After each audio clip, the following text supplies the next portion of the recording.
Applying tighter bounds in scipy.optimize.curve_fit. I have a dataset that I am trying to fit with parameters A, B, C, D that are within plus or minus 5% of the true fitting parameters. However, when I do this with scipy.optimize.curve_fit, I get the value error column x0 is infeasible. Inside the least squares package. If I relax my bounds, then optimize.curve_fit seems to work as desired. I have also noticed that my parameters that are larger seem to be more flexible in applying bounds, i.e. I can get these to work with tighter constraints, but never below 20%. The following code is in new and has two sets of bounds, variable b, one that works and one that returns an error.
I understand that optimize.curve_fit may need some space to explore the data set to find the optimum spot. However, I feel that 5% should be enough for it.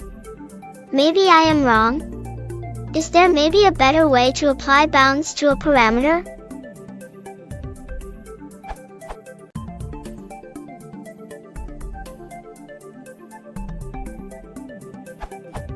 The value error of x0 is infeasible is coming because your initial values violate the bounds.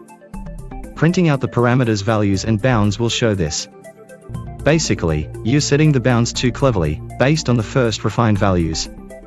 But the refined values are different enough from your starting values that the bounds for the second call to curve_fit mean the initial values fall outside the bounds. More importantly, what leads you to feel that 5% should be enough? Primarily, you should apply bounds to make sure the model makes sense, and secondarily to help the fit avoid false solutions. You're calculating the bounds based on an initial fit, so I doubt there's a strong physical justification for those bounds. Why not let the fit do its job?